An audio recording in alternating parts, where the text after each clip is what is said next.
El próximo 15 de septiembre el PIT-CNT hace un llamado a un paro general y la plataforma tiene que ver con varios puntos, pero fundamentalmente se menciona el anteproyecto de seguridad social, la reforma de la seguridad social. Estamos en compañía del presidente del PIT-CNT, Marcelo Abdala. ¿Cómo te va? Muy buenos días, ¿cómo están ustedes? ¿Cómo estás? Muy bien, por suerte. Marcelo, no es la primera movilización en torno a, o que incluye el proyecto de reforma de seguridad social o del PIT-CNT o de otros sindicatos. La duda que tenemos es que, además lo hemos hablado con Saldain y con otros actores vinculados al tema. De hecho, este fin de semana se anunciaron reuniones de partidos políticos integrantes de la coalición que tienen puntos de diferencia con el paper que está circulando y que no deja de ser, o sea, está lejos todavía de ser el definitivo. ¿Por qué estas movilizaciones sobre un anteproyecto o anteproyecto de ley? Sí, en primer lugar es importante por lo menos destacar al pasar que la plataforma de la movilización del PIT-CNT es bastante más amplia porque hay una necesidad imperiosa de promover políticas que generen trabajo de calidad. Estamos en una situación en la cual lamentablemente se achica la participación del salario en la riqueza nacional, está creciendo la desigualdad, es notorio que el Producto Bruto Interno, esto es la riqueza nacional, ya ha crecido al mismo nivel y por encima de lo que había antes y sin embargo, digamos, a pesar de ese crecimiento, se deteriora el salario real. Es decir, hay todo un contexto, 187.000 personas están comiendo a diario en las ollas populares, que requieren, digamos, a juicio del movimiento sindical, una movilización importante. En torno a la cuestión de la seguridad social, nosotros tenemos una opinión muy sensata pero firme, digamos. Analizamos el anteproyecto por lo que no tiene y por lo que tiene. Y hay una cosa que toda la ciudadanía debe saber. Si tú te reunís con cualquier técnico, con cualquier economista, con cualquier sociólogo del trabajo hoy, a ciencia cierta, con una enorme revolución tecnológica que se está procesando, con consecuencias económicas importantes de una pandemia global, en donde lamentablemente también se exacerba en el mundo la desigualdad, nadie sabe hoy a ciencia cierta cuál será la dinámica del mundo del trabajo. Y en cierta medida la seguridad social va conectada al mundo del trabajo. Sí, claro. Entonces, si tú estás ante una profunda revolución tecnológica que achica el tiempo de producción de bienes y servicios, que, digamos, genera una situación en la cual a ciencia cierta nadie sabe en qué va a trabajar para los próximos años, pero todo indica que tú tenés que empezar a ubicar algunos temas como la distribución del tiempo de trabajo y el reparto del trabajo entre la gente, sino hasta el propio trabajo va a ser un privilegio, digamos. Tú no podés impulsar una reforma jubilatoria, porque a juicio nuestro esta no es una reforma de la seguridad social, con un argumento en el cual se establecen las dificultades de financiación, sin ninguna medida que cambie la financiación, salvo algunos ajustes que perjudican a los trabajadores, sin adoptar una prospección de cómo va a ser el mundo del trabajo en el futuro, y básicamente, y esto es lo peor de lo que tiene, digamos, la reforma, no solamente que no amplía derechos en materia de cuidados, en materia de discapacidad, en materia de prestaciones sociales, sino que además, para ajustar los problemas de financiación, recorta beneficios, es decir, se eleva al barrer la edad de jubilarse, en una graduación, en una transición, digamos, determinada, se aumenta la edad de trabajo, se rebajan las formas de cálculo de las jubilaciones, cuando todo indica que vamos a tener que procesar una discusión muy de fondo en el mundo del trabajo de cómo hacemos, porque si tú querés, por ejemplo, resolver la cuestión que nos lleva mucho tiempo y a esta altura se puede decir que fracasó la ley de empleo juvenil, si tú querés generar una situación en la cual abrir una válvula de escape para que la gente joven pueda entrar a trabajar, está complicado que tú eleves la edad de jubilarse. Entonces, como esto no se hizo en función de una negociación integral, de un diálogo social donde los actores participen, establezcan su propuesta, generen acuerdos, compromisos, sino que fue una comisión técnica. ¿Pero qué fue eso? ¿Cómo definirías el trabajo de la comisión técnica? Y una comisión técnica donde se participaba a título relativamente personal, donde no se establecían posiciones de organizaciones. Es distinto que cuando estamos en un consejo de salario, que cuando tú dices, bueno, la propuesta mía es esta, hay una propuesta de la patronal, en fin, se negocia y se establece un compromiso. Fue bastante amplio el panorama, porque estaba desde Saldain hasta Murro. Sí, pero digamos que si tú analizás la trayectoria de esa comisión, que tuvo un enorme enlentecimiento en el periodo del referéndum a partir de la ley de urgente consideración, en realidad lo que hubo fue un planteo original del Poder Ejecutivo, se escucharon las propuestas, volvió a hacerse casi el mismo planteo del Poder Ejecutivo y no hubo ahí la posibilidad de ver otras cosas, de abrir otros temas de discusión. Por eso nosotros reclamamos un diálogo social integral, digamos, donde miremos todo, ¿no? Y en función de eso es que nosotros tenemos una opinión, digamos, de rechazo y además... ¿Y no tienen confianza de poder incidir antes de que formalmente el proyecto ingrese o está redactado? Bueno, ojalá si fuera, pero yo te comento, si tú mirás la participación de los actores sociales, no solamente la parte trabajadora, en una parte de la seguridad social, porque la seguridad social es bastante más amplia que esto, aunque es la parte más importante, en el BPS, allí participan jubilados, empresarios y trabajadores. La posición, las propuestas y los planteos del PIT-CNT fueron respaldados por más de 420.000 trabajadores, que no son todos los trabajadores, son solamente los que se reportan al Banco de Previsión Social. Sin embargo, a pesar de eso, digamos, nosotros realmente no hemos tenido la posibilidad de ir a un diálogo mucho más profundo que permita hacer estos aportes, ¿no? Porque yo te pongo un ejemplo. Si la gente en el mundo del trabajo, en algún punto, siempre en Uruguay llegan más tarde estas cosas, esto ya está sucediendo en Alemania, va a ser sustituida por procesos de automatización, por procesos de robotización, automatización flexible del mundo del trabajo, que ya lo estamos viendo nosotros en las grandes superficies, donde antes tú esperabas que un cajero te atendiera y ahora vos tenés la posibilidad de resolver tú solo la forma de pago. Digamos, y tú vas a ver cómo se sustituye del mundo del trabajo trabajadores por tecnología. ¿No será que no hay que abrir una discusión de financiación, sino hay que generar alguna fiscalidad técnica o robótica para que alimente a la seguridad social, como por ejemplo tiene la gente bancaria, que los cajeros automáticos aportan a la seguridad social? En fin, capaz que no es por ahí. Por ejemplo, ahora allí ya llegó Pablo Durán, vamos a estar hablando de algunos juicios donde la justicia le dio la razón a los trabajadores de las aplicaciones, por ejemplo. Es decir, algo que se había visto como muy apocalíptico al comienzo, de a poco ahora, lo vamos a hablar con él, pero digo, te pongo el ejemplo de que también... Sí, yo no diría apocalíptico, porque siempre los teóricos que han establecido que la tecnología implica el fin del trabajo, nunca es así. El trabajo se reconvierte, se reacomoda, pero el ser humano tiene que trabajar, pero capaz que tiene que trabajar menos en vez de más, para que se reparta el trabajo entre más gente. Y lo de las aplicaciones para nosotros siempre implicó, en cierta medida, cierto fraude laboral, porque tú, en teoría, sos unipersonal, tú manejás tu propio medio de producción, que en muchos casos es un medio de transporte, etcétera, pero eso oculta una terrible relación de dependencia con hasta una transnacional y un trabajador que solo, en realidad, es un disfraz de una relación asalariada. Por eso están todos esos problemas más que en las formas del trabajo, en las relaciones sociales en que se desarrollan, ¿no? El vínculo con el gobierno a través del Ministerio de Trabajo no es lo suficientemente aceitado como para que ustedes puedan ingresar las propuestas de ustedes vinculados, por ejemplo, al proyecto de reforma de la Seguridad Social.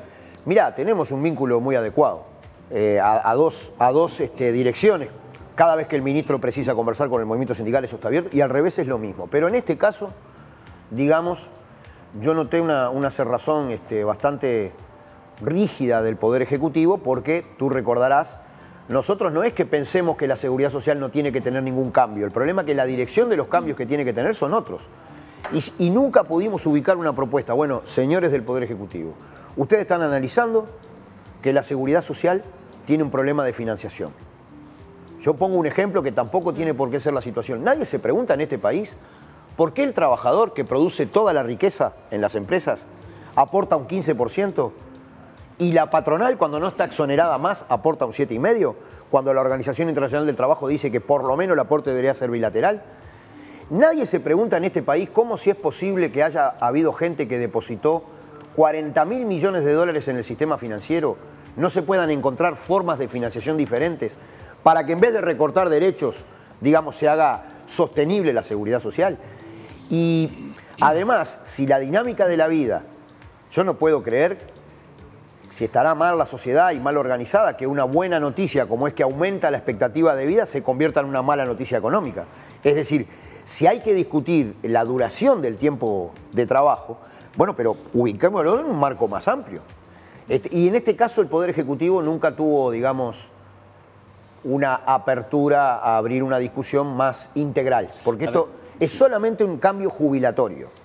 Cuando hablamos de discusión, ¿hablamos solamente de discusión con derecho a opinión o de decisión? Porque yo creo que a veces ahí también influye eso. Bueno, el movimiento sindical no gobierna, digamos. Bueno, por eso. Aunque sí gobierna en cierta medida. ¿Sabes por qué te digo? Porque yo siempre digo, nosotros cogestionamos. Porque a veces uno tiene la sensación de que en realidad lo que se quiere es tener capacidad de decisión. Las decisiones son políticas. Bueno, pero ahora... O sea, uno puede opinar. Aquí un tema que ha opinado todo el mundo, porque a ver, este tema de la reforma se le está hincando el diente ahora, pero tiene...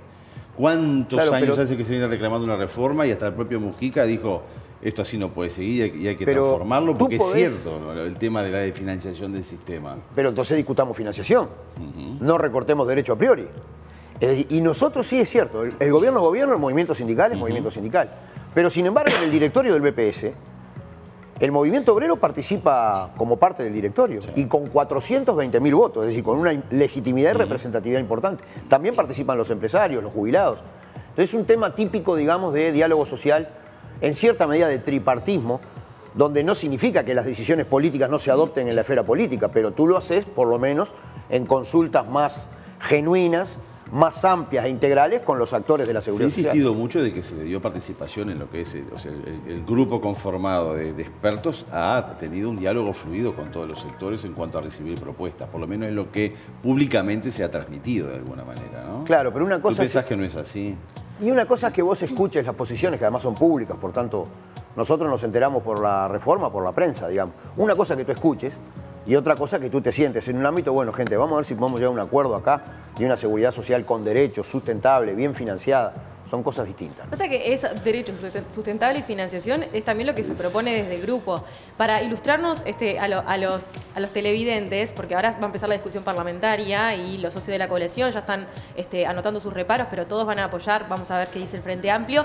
Pero a grandes rasgos, ¿se puede hacer un punteo de qué es lo que están rechazando de esta reforma y cómo se sustituiría a opinión del PIT-CNT en un mejor proyecto?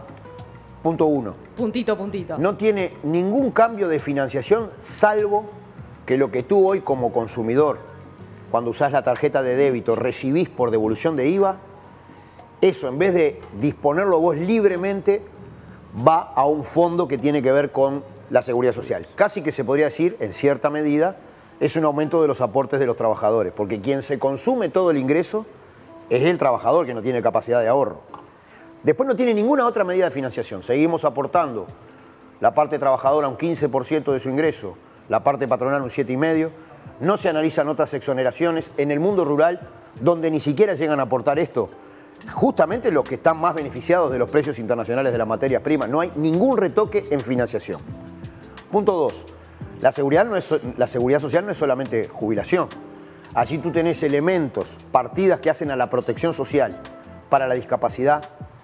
Tenés sistemas de pensiones, digamos, para cuando lamentablemente en una familia y por la distribución social del trabajo actual hay una gran cantidad de trabajo no remunerado que lamentablemente cae sobre la mujer, fallece el marido y hay un sistema de pensiones. Aquí tenemos algún detrimento para la mujer en el sistema de pensiones. No establece otros derechos con respecto a discapacidad.